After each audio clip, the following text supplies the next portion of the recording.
Good morning, the students of class 7. I am Sourav Ray, your social science teacher, and today I am going to discuss your chapter 1 question answers.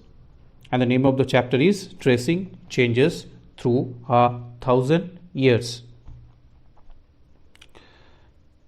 So let's see the first question.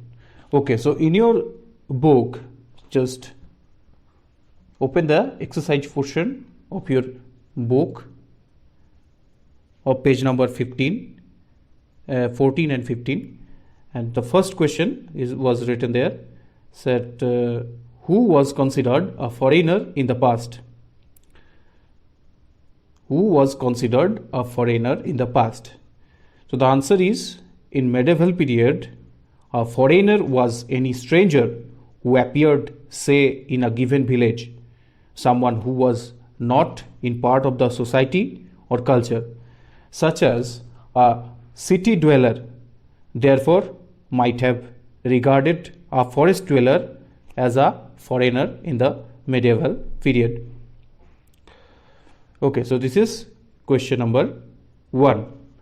Now question number 2. The question number 2 is, state whether true or false. So there are 4 sentences given, and you have to understand, you have to mark this as a true or false. So the first sentence is, we do not find inscriptions for the period after 700, and the answer is A, false. The answer is false. Number B, the Marathas asserted their political importance during this period, and in this case also the answer is true. Number C, the forest dwellers were sometimes pushed out of their lands with the spread of agricultural settlements. This sentence also true. Number D, Sultan Ghiyasuddin Balban controlled Assam, Manipur and Kashmir, but this answer is false. Okay, check it once again, that number A is false, B is true, C is true, D is also false. Now look at question number 3. That question number 3 is fill in the blanks, and the first question is that that archives are placed where dash are kept. So the answer will be that the archives are placed where manuscripts are kept. It is manuscripts. The answer is manuscripts.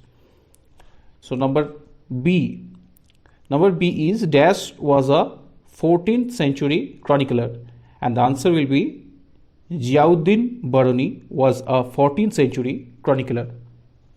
Ziauddin Barani is the right answer.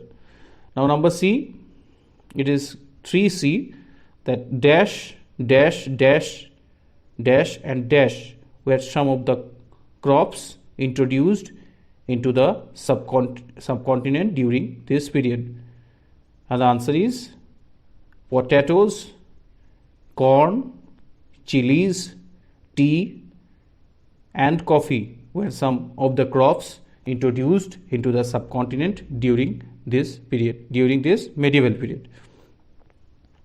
Okay, now the next question number 4 is, list some of the technological changes associated with this period. This period means obviously the medieval period, and the answer is some notable technological changes associated with this period were, number 1, the use of Persian wheel in irrigation. Number 2, the use of spinning wheel in weaving.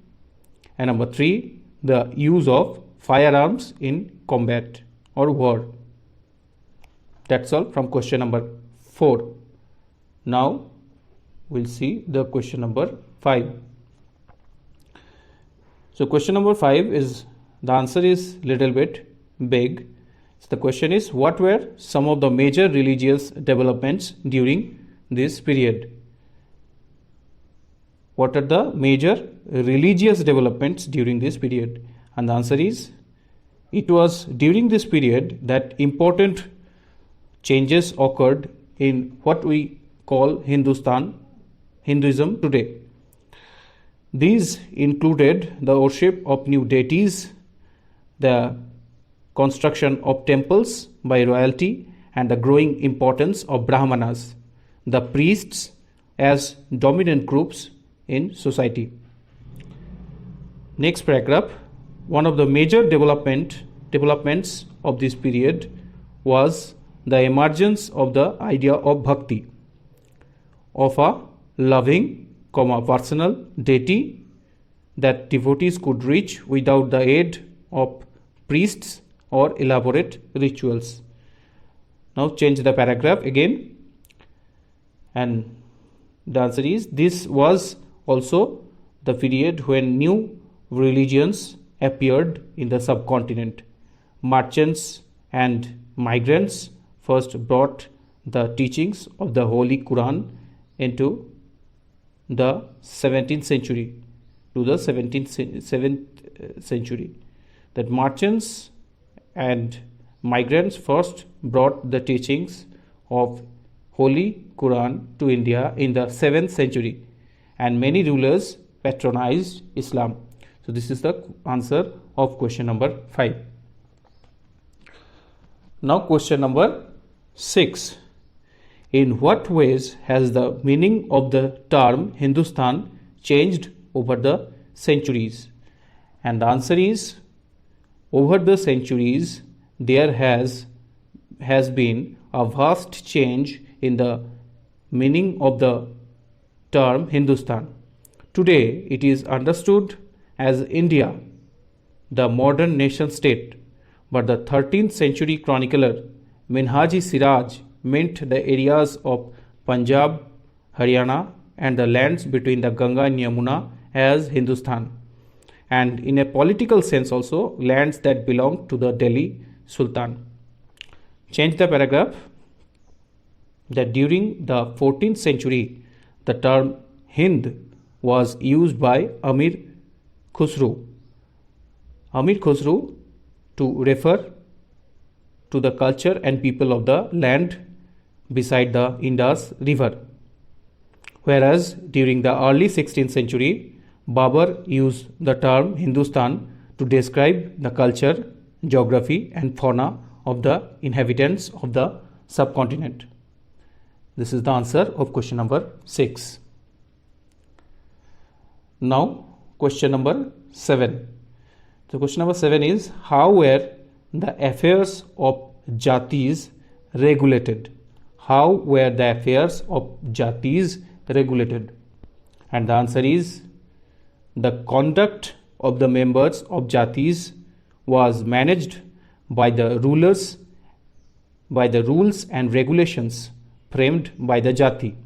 These regulations were enforced by the Jati Panchayat, which was an assembly of elders. Jatis were also required to follow the rules of their villages, which were governed by chieftains. So this is the answer of question number 7. Let's check question number 8. The question is, what does the term pan-regional empire mean? What does the term pan-regional empire mean? And the answer is, pan-regional empire means an empire spanning different diverse regions, that is not restricted only to a small area or adjacent areas. For example, the dynasties of the Mughals, Cholas, Khiljis and the Tughlaqs. This is the answer of question number 8. Now the question number 9, it is, what were the difficulties faced by the historians in using manuscripts? What were the difficulties faced by the historians in using manuscripts? And the answer is, the continuous copying of manuscripts over centuries, which involved Introduction of small changes every time led to a drastic difference between the original manuscript and the copied version. The original manuscript by the author was rarely available, full stop. Hence, historians had to read different versions of the same manuscript to guess what the author had originally written. That is the answer of question number 9. Now, the question number 10. How do historians divide the past into periods?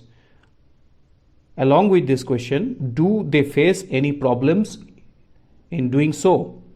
So the answer is, historians divided the past into periods based on the economic and social factors.